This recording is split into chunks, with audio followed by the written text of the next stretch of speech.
ఓం శ్రీ మాత్రే నమః. మే నెల 10వ తేదీ మొదలు మిథున రాశి వారికి జరగబోయే 4 ముఖ్యమైన మార్పులు. మిమ్మల్ని అన్నవారే మీ కాళ్ళు మొక్కుతారు. ఆకస్మిక ధనయోగ సూచనలు మీకు కలగబోతూ ఉన్నాయని చెప్పడంలో సందేహం అయితే లేదండి. అసలు ఈ మిథున రాశి వారి లైఫ్ ఏ విధంగా మారబోతోంది, మీ జీవితంలో కలగబోయే పూర్తి పరిణామాలు మార్పులు ఏ విధంగా ఉంటాయి, ఈ రాశి వారి యొక్క విద్య, ఉద్యోగ, వ్యాపార, వైవాహిక జీవితాల్లో మిథున రాశి వారికి కాలం కలిసి రాబోతోందా లేదా అన్నీ కూడా ఇప్పుడైతే మనం ఈ వీడియో ద్వారా తెలుసుకుందామండి. అంతకన్నా ముందు మీరు ఎవరైనా కొత్తగా కనుక మన ఛానల్ని చూస్తున్నట్లయితే తప్పకుండా వీడియోని లైక్ చేయండి. తప్పకుండా మన ఛానల్ని సబ్స్క్రైబ్ చేసుకోవడం మర్చిపోకండి. సబ్స్క్రైబ్ చేసుకోవడంతో పాటుగా పక్కనే ఉన్న బెల్ ఐకాన్లో ఆల్ని ట్యాప్ చేయండి. ఈ విధంగా చేయడం ద్వారా మేము పెట్టే ప్రతి వీడియో కూడా మీకు నోటిఫికేషన్ రూపంలో కనిపిస్తుంది. మీరైతే మిస్ కాకుండా మన వీడియోని చూడగలుగుతారు. ఇక వీడియోలోకి వెళ్ళిపోయి మిథున రాశి వారి గురించి తెలుసుకుందాం. మృగశిర 3-4 పాదాలు, ఆరుద్ర 1-2-3-4 పాదాలు, పునర్వసు 1-2-3 పాదాలు ఎవరైతే జన్మించి ఉంటారో వారు మిథున రాశికి చెందుతారు. దంపతులు ఈ రాశికి చిహ్నంగా శాస్త్రాలు ఎందు చెప్పబడి ఉంది. ఈ రాశి ద్విస్వభావ రాశి మరియు వాయుతత్వపు రాశి. సన్నని పాదాలు, నిశితమైన దృష్టి వీరు కలిగి ఉంటారు. వీరు కుశాగ్ర బుద్ధి కలవారుగా ఉంటారు. ఇతరుల అభిప్రాయానికి తగ్గ ప్రవర్తన కలిగి ఉంటారు. కాలానుగుణంగా వీరు ప్రవర్తిస్తూ ఉంటారు. ఈ రాశి వారు చక్కటి శారీరక నిర్మాణాన్ని కలిగి ఉండి వయసు కనిపించని యువకళ కూడా కలవారుగా ఉంటారు. వార్ధక్యం వచ్చే వరకు వీరు వయసులో చిన్నవారి వలె కనిపించారు. వీరు పొడవుగా నిటారైనటువంటి దేహాన్ని, ఆజానుబహుతత్వాన్ని కూడా కలవారుగా ఉంటారు. ఈ మిథున రాశి వారి జీవితానికి ఈ సమయంలో జరగబోయే మార్పులు ఏ విధంగా ఉంటాయో ఈ వీడియో ద్వారా అయితే మనం చూసేద్దామండి. ప్రారంభించిన కార్యక్రమాల్లో ఎన్ని ఆటంకాలు ఎదురైనప్పటికీ కూడా మనోబలంతో వాటిని అధిగమిస్తారు. అవసరానికి తగిన సహాయం మీకు అందుతుంది. సమాజంలో గౌరవం తగ్గకుండా కాపాడుకోవాలి. ఆర్థిక పరంగా జాగ్రత్తలు చాలా అవసరం. శ్రీ లక్ష్మి స్తుతి చేయడం చాలా మంచిది. శుభకాలం కొనసాగుతుంది. ఉద్యోగంలోనూ వ్యాపారంలోనూ విజయాలు సాధిస్తారు. ఆదాయం పెరిగి ఆర్థిక స్థిరత్వం ఏర్పడుతుంది. గత సమస్యలు పరిష్కారం అవుతాయి. ప్రతిభను వినియోగించుకుంటే అభివృద్ధి మరింత వేగంగా ఉంటుంది. తోటి వారి సహకారం లభిస్తుంది. శ్రీ మహాలక్ష్మి ధ్యానం మీకు ఎంతగానో మేలు కలిగిస్తుందని చెప్పడంలో కూడా సందేహం అయితే లేదు. ఈ మిథున రాశి వారి జాతకంలో ఈ సమయంలో కలగబోయే మార్పులు ఏ విధంగా ఉంటాయి, మే నెల వీరి జీవితానికి టర్నింగ్ పాయింట్ అనేది ఏ విధంగా రాబోతోందో కూడా ఈ వీడియో ద్వారా అయితే మనం చూసేద్దామండి.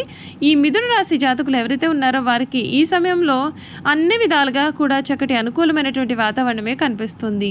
మీరు ఇప్పటి వరకు కూడా ఎటువంటి కష్టాలు అయితే పడి ఉన్నారో అటువంటి కష్టాలన్నింటి నుండి కూడా మీకు ఈ సమయాన పూర్తి విముక్తి కూడా రాబోతుంది.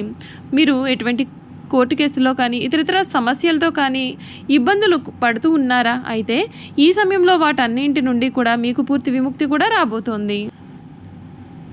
మిథున రాశి వారికి మే 2026 నెల ఒక పండుగ వాతావరణాన్ని తీసుకురాబోతోంది. మీ లగ్నంలో ఇప్పటికే కొలువై ఉన్నటువంటి గురు భగవానుడికి తోడుగా వివిధ గ్రహాల యొక్క సానుకూలమైనటువంటి సంచారం మిమ్మల్ని విజయపదంలో నడిపిస్తుంది. ముఖ్యంగా మే 11 6వ మరియు లాభ స్థానాధిపతి కుజుడు స్వక్షేత్రంలోకి ప్రవేశించడం మరియు మే 14న పంచమ వ్యయాధిపతి శుక్రుడు మీ లగ్నంలోకి అడుగుపెట్టడం ఈ నెలకే హైలైట్. అయితే ప్రథమార్థంలో ఉన్న ఆకాశమంత ఉత్సాహం, ద్వితీయార్థంలో మే 15 తర్వాత సూర్యబుధులు 12వ ఇంట్లోకి వెళ్ళడం వల్ల కాస్తంత ఏకాంతాన్ని, విశ్రాంతిని కూడా కోరుకునేలాగా మారుతుంది.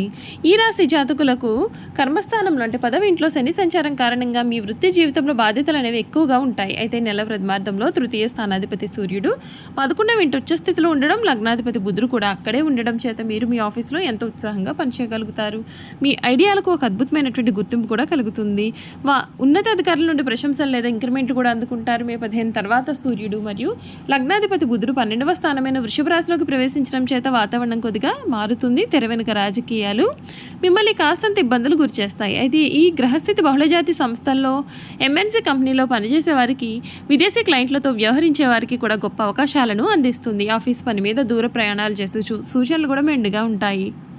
వ్యాపారస్తులకు ఈ ఒక నెల ఒక పండుగ లాంటిది. మీ దశమ మరియు సప్తమ వ్యాపార స్థానాధిపతి అయిన గురు భగవానుడు మీ లగ్నంలోనే ఉన్నాడు. దీనికి తోడు మే 14న సృజనాత్మకతకు, ఆకర్షణకు కారకుడైనటువంటి శుక్రుడు కూడా లగ్నంలోకి ప్రవేశించి గురువుతో కలుస్తాడు. ఈ గురు శుక్ర యోగం మీ యొక్క బ్రాండ్ వాల్యూని విపరీతంగా పెంచుతుంది. జనం మీ యొక్క ప్రాజెక్టుల పైన ఆకర్షితులవుతారు. ముఖ్యంగా కళలు, మీడియా, డిజైనింగ్ మరియు ఫ్యాషన్ రంగాల్లో ఉండేటటువంటి వారికి ఇది అత్యంత లాభదాయకమైనటువంటి సమయము. మే 14న లాభస్థానాధిపతి 11వ ఇల్లైన కుజుడు తన సొంత ఇల్లైనటువంటి మేషరాశిలో లాభస్థానంలోనే ప్రవేశించడం అద్భుతమైన ధనయోగము. మీరు ఊహించిన దానికంటే కూడా ఎక్కువ ఆదాయం మీ చేతికి అందుతుంది. గతంలో పెట్టిన పెట్టుబడులు లాభాలను ఇస్తాయి. శత్రువులపైన విజయం సాధించి మరీ కాంట్రాక్టులు దక్కించుకుంటారు. అయితే మే 15 తర్వాత ద్వితీయార్థంలోనూ సూర్యుడు మరియు బుధుడు వ్యయస్థానంలో 12వ ఇంట్లోకి వెళ్ళడం వలన మీ ఖర్చులు కూడా అనూహ్యంగా పెరుగుతాయి. లగ్నంలో ఉన్న శుక్రుని ప్రభావం కారణంగా లగ్జరీ వస్తువులు కొనుగోలుకు, విదేశీ ప్రయాణాలు లేదా విలాసాలకు మీరు సంతోషకరంగా డబ్బును ఖర్చు చేస్తారు. ఆదాయం మెండుగా ఉంటుంది కాబట్టి మీ ఖర్చులు కూడా పెద్దగా ఇబ్బందులు పెట్టవు. ఈ నెల ప్రథమార్థంలో మీ యొక్క ఆరోగ్యం మరియు రోగ నిరోధక శక్తి గురించి చాలా బలంగా ఉంటారు. లగ్నంలో గురువు మిమ్మల్ని రక్షిస్తాడు. అయితే మే 15 తర్వాత లగ్నాధిపతి బుధుడు మరియు సూర్యుడు 12 ఇంట్లోకి వెళ్ళడం వల్ల మానసిక అలసట పెరుగుతుంది. అనవసరమైన ఆలోచనలు, నిద్రలేమి మరియు కంటి సంబంధిత సమస్యలు, కళ్ళ మంటలు మిమ్మల్ని బాధించవచ్చు. లగ్నంలో గురు శుక్రుడు కారణంగా తీపి పదార్థాలు ఎక్కువగా తినాలనిపించి బరువు పెరిగే అవకాశం కనిపిస్తుంది. ఆహారం విషయంలో నియంత్రణ మీకు చాలా అవసరం. మీ వ్యక్తిగత జీవితం పూల పాన్పులాగా మారబోతోంది. మే 14న ప్రేమ కారకుడు శుక్రుడు లగ్నంలోకి ప్రవేశించి సప్తమాధిపతి అంటే వివాహ స్థానాధిపతి గురువుతో కలవడం చేత మీలో విపరీతమైన ఆకర్షణ ఏర్పడుతుంది. ఒంటరిగా ఉండేవారికి సరియైన జీవిత భాగస్వామి దొరికే అవకాశం కూడా మెండుగా ఉంటుంది. వివాహ ప్రయత్నాలు కొలిక్కి వస్తాయి. ఇప్పటికే వివాహమైన వారు తమ యొక్క జీవిత భాగస్వామితో ఎంతో మధురమైన క్షణాలను కూడా గడుపుతారు. లగ్నం నుండి గురు శుక్రులు ఇద్దరు కూడా నేరుగా 7వ ఇంటిని అంటే కళత్ర స్థానం మరియు 5వ ఇంటిని సంతాన స్థానాన్ని వీక్షించడం వల్ల కుటుంబంలో శుభకార్యాలు, సంతాన ప్రాప్తి మరియు ఆనందోత్సాహాలు వెల్లువిరుస్తాయి. పంచమాధిపతి అంటే విద్యాస్థానము శుక్రుడు మే 14న లగ్నంలోకి రావడం విద్యార్థులకు ముఖ్యంగా ఫైన్ ఆర్ట్, లిటరేచర్ మరియు సాఫ్ట్వేర్ చదివే వారికి అద్భుతమైన సమయము. క్రియేటివ్ ఐడియాలతో రాణిస్తారు. అయితే మే 15 తర్వాత విద్యాకారకుడు మరియు లగ్నాధిపతి అయిన బుధుడు 12వ ఇంట ఉండడం చేత ఏకాగ్రత దెబ్బతినే ప్రమాదం ఉంటుంది. ప్రశాంతమైన వాతావరణంలో ఏకాంతంగా చదువుకుంటేనే సబ్జెక్టు మెదడుకు ఎక్కుతుంది. మే 15 తర్వాత 12వ ఇంట సూర్యబుధుల వలన వచ్చే మానసిక ఒత్తిడి మరియు ఖర్చులను తగ్గించుకోవడానికి మీరు కొన్ని పరిహారాలు అయితే మాత్రం ఖచ్చితంగా పాటించాలి. ముఖ్యంగా విష్ణు ఆరాధన. మీ లగ్నాధిపతి బుధుడు 12లో బలహీన పడకుండా ఉండడానికి ప్రతి బుధవారం శ్రీ విష్ణు సహస్రనామ స్తోత్ర పారాయణం చేయండి. ఇది నిద్రలేమిని దూరం చేసి మానసిక ప్రశాంతతను ఇస్తుంది. గోమాత సేవ, బుధ మరియు శుక్రుని అనుగ్రహం కోసం ఆవులకు పచ్చిగడ్డి లేదా పాలకూరను తినిపించండి. ఇది వ్యాపారంలో అడ్డంకులను తొలగిస్తుంది. దాన ధర్మాలు చేయడం. 12వ ఇంట సూర్యుడు వ్యర్థ ఖర్చులకు కారకుడు. దీన్ని అరికట్టడానికి ఆదివారాల్లో పేదలకు లేదా వృద్ధాశ్రమాలకు కూడా యథాశక్తి గోధుమలు లేదా కాయకూరలు దానం చేయండి. మీకు అంతా కూడా మేలు జరుగుతుంది. చూశారు కదండి, ఈ మిథున రాశి వారి గురించి పూర్తి విషయాలు అయితే తెలుసుకున్నారు కదా. ఇక వీరి గుణగణాలు కూడా ఏ విధంగా ఉండబోతున్నాయో ఈ వీడియో ద్వారా మనం ఇప్పుడు చూసేద్దామండి. ఈ రాశి వారు అనవసర విషయాల గురించి కూడా ఎక్కువగా ఆలోచించడం చేత మానసిక వ్యధ, నిద్ర పట్టకపోవడం లాంటి వ్యాధులు కలుగును. ఈ రాశి వారి ఇతరులు నమ్మి ఏ పని అప్పగించరు. అందువల్ల వీరు వేరొక వారి దృష్టిలో దుర్మార్గులుగా కనిపిస్తారు.